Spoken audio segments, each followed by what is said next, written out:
Hello, friends. John Doe here, speaking on behalf of the Literalist Reactions.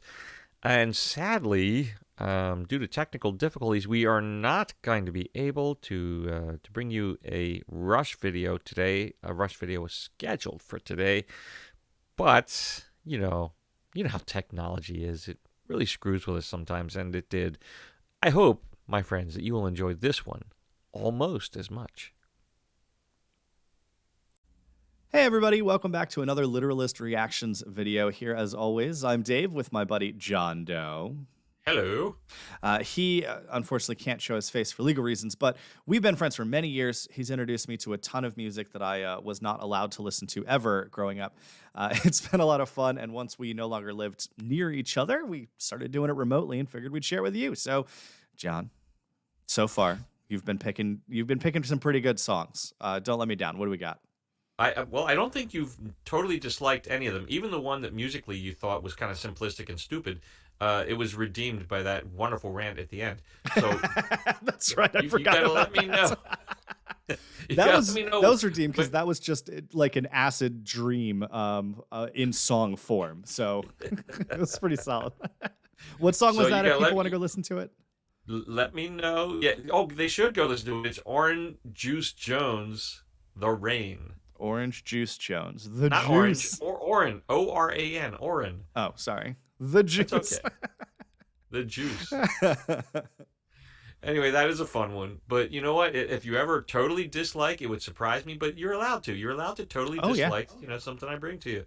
At this point, we're going to go back into the world of progressive. That's my comfort zone. It's a great place. It's so I hope you got a good night's sleep last night, because you're going to have to think when you listen to this music. Because it's not just going to come naturally. You're going to have to think a little bit. That's fine. That's fine. And the song is called Behind the Lines. Behind the Lines. It's by Genesis. Okay. And I've suddenly found a new challenge, and that's to find songs with the longest intros. Excellent. Can't wait. So this one, I think, is in the running for one of the longest intros, and we'll see if you enjoy this music. All right, well, let's get this intro started then. At least it gets going.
come, Dave. Here comes the lyrics. Okay, I paused it. Yeah, you didn't bring the lyrics up on screen yet, which is funny. Well, you warned me, and so I'm sitting here, finger over the button, ready to pop those lyrics up. What do you know? 2 minutes and 22 seconds later, and I haven't heard a lyric. Although I think as I paused it, I started to hear the first line. So, yeah. Yeah, I mean, certainly on this show, this is the longest intro. You could have told me this was an instrumental so far, and I would have just believed you, and it would have been a fun jam, but it's an intro, seriously. I can't imagine. Go ahead. Yeah, before you go any further in the song, I just want to let Okay. you know how I first heard the song. Go on. So I got a pair of tickets to a concert at JFK Stadium. It's a big old former outdoor stadium outside of Philadelphia. Yes. It's now a parking lot, basically, for one of the other stadiums. But anyway, I went to this concert. It was an all-day concert event. Took my girlfriend Linda at the time. And here was the lineup. Okay, it started out, I think the first act, if I'm not mistaken, was Robert Hazard and the Heroes, a Philly local band with one regional hit called Escalator of Life. You've probably never heard that before. Nope. But here's the rest of the artist. Elvis Costello, A Flock of Seagulls, Good haircuts. Blondie. Okay, and Genesis was the headliner. And the only Genesis album I had ever had to that point was the album that they were touring on called Abacab. Okay. And we'll get to some of that stuff down the road, I'm sure. But it was my first Genesis album, and it was very pop-oriented, which was very tasty. It was tasty pop to me. It was really neat, nifty pop, you know? And I get hints of cardamom in this pop. Yeah, exactly. Yeah, and it was salted heavily. It was nice. I enjoyed the pop part, but when I bought the album, I was surprised to hear music that harkened me back to Yes, that harkened me back to the progressive music. And I didn't really know much about Genesis.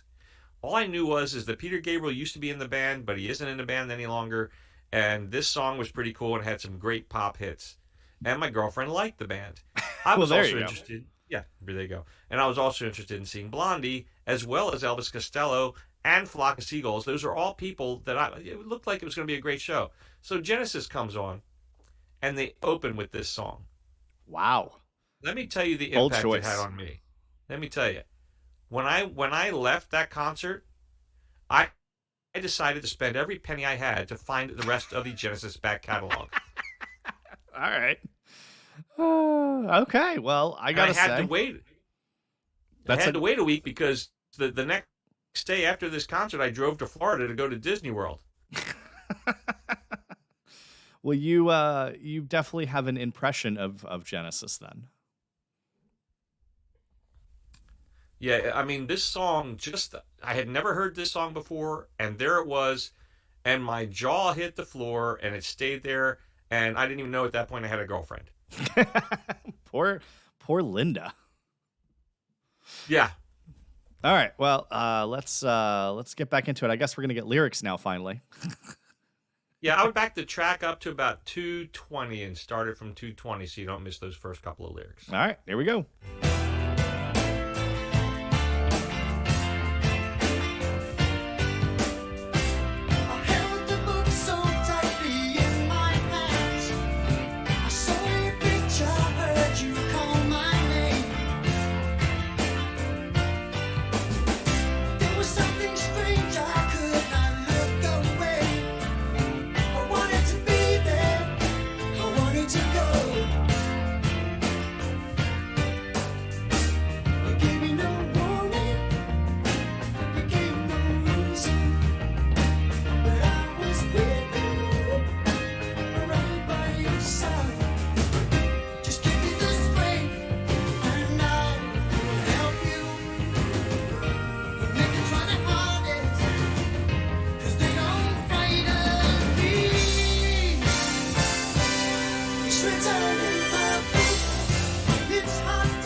and that's Interesting ending. well, it Interesting. on the album it doesn't really end. The music you heard at the tail end of that song rolls right into the next song. Okay. I feel like that was a lot of older albums where they wrote them as almost a concert, where like an old school Beethoven, Bach, Mozart concert where it was there were movements A to. symphony. Yeah. Yes. I like it. I don't mind that at all. That would be one long video, but I don't mind it. Well, That as you was. know, I am a concert video collector, and I can show you that song 3 different times, by the Excellent. band live. I will say, very enjoyable. I almost wish, and I know this is as usual, I have strange takes on things. I kind of wish that instead of a synthesizer, they had just used the trumpets that they were trying to synthesize. Dude, sometimes you amaze me. I mean, I'm not even kidding you. Sometimes you amaze me off the chart. Go on. I don't know why that was such a strange comment. I'll tell you why. Because a couple of years later, when Phil Collins didn't leave Genesis, he did a solo project aside from Genesis. Yeah, it was the Tarzan soundtrack for Disney, right? No, no, no, that was much later. He actually re-recorded that exact song and replaced all the synth with the horn section from Earth, Wind, and Fire. Really? See, no, I Yes. feel like that would be a better version. It's faster, and that's how he decided to do it. Because when they were recording this in the studio, you know how they're dealing with that big fat 24-track tape, and they're Mm-hmm. always fast forwarding and rewinding and going back and listening to parts. Well, at one point they were playing it in double speed to get to a particular place, and they turned to each other and they said, "You know what? At double speed, that's still a song. It's a different song, but it's still a song." And they all laughed and joked about it. And then Phil went ahead and pretty much did that on his first solo record. Huh. Yeah, I think it would be a better song, and I know that it would definitely change the sound of it. It would change the vibe of the entire song. Um, but yeah, I might go look that up actually when we're done today and go listen to that then because that I think sounds excellent. we should save it for another reaction. I think maybe. Well, possibly. I'm Yeah. not against it. All right. I'm curious to hear it for sure. Let's say that, and in the coming weeks, we'll pick back up with the same song, only the other version, and see I'm what you think of I'm that one. definitely down. But Now, from I'm a a synth guy. I'm a big synth guy. I love mm, synth. I love the keyboards and the synth in there. And, being a Rick Wakeman fan who surrounded himself with as many keyboards as they could squeeze into, 40 square feet, I love that. I love the sounds of it. But, I understand it can sound dated. I understand that. well, and I don't mind it. I know you've said many times to me that a Hammond B3 is the, best Greatest of. musical instrument in the Yeah, world. I have heard that statement so many times. But I don't mind it. I certainly don't mind it. But I think that synthesizer was trying to do trumpet, and so that's why I think it popped into my head. But from a lyrical perspective, I think that generally, once again, he's just sort of talking about being in love with a woman, and it's. I think the book references are all his references to "It's fate that we be together." Um, I think it wasn't that interesting, mostly because it was very little of the song.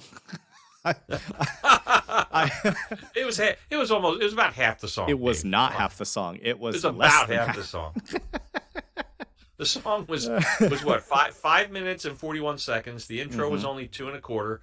So that left 3 minutes of if you take out for the guitar solo, I that was gonna left say, three and then minutes. the guitar solo, and then 45 seconds to a minute of outro. Okay, so it was about equal with the intro. But you're right, it's a breakup song. Yeah, that's definitely what it sounded like. Like, nah, I still love you. We're fated to be together. I don't get it. Why don't you love me anymore? Kind of a thing, which is fine. I mean, I don't think it would be a stretch to say love is the number one written about topic in music. Um, Yeah, right. I mean, even the song you played me a little bit ago, a couple days ago, about blue jeans, the blue jean blues. Yeah, yeah. As it ultimately it ended up being about the girl that was wearing his old blue jeans that he was still in love with. Like even that, he couldn't stick with just liking blue jeans. It still had to be about a Well, woman. love is pretty big in the world, Dave. Yeah, it seems like it's a big deal, I guess. So Yeah. It's very ubiquitous. But yeah, I don't want to. I don't knock it because of that. But I also don't think it was exactly groundbreaking or super interesting lyrically. Oh, come on. That was pretty clever. It's written in the book. Come on, Dave. You got to give that its props. I don't That is a know. clever way to say we're meant to be. It's no book of love. Man. Well, if you differ from Dave's opinion on this song, you feel free to write it in the comments. We will definitely be reading every comment. We're a new reaction channel. So, for now, I don't see a problem reading every comment we're ever going to get. What do you think, Dave? I don't care. Yeah. So be sure to like the video, leave a comment if you'd like, and subscribe to the channel. We appreciate you. And you're going to enjoy us, I think. Give us some time. We'll grow on you like a wart. Like a bad fungus in a damp room. Here we are. Woo! Woo.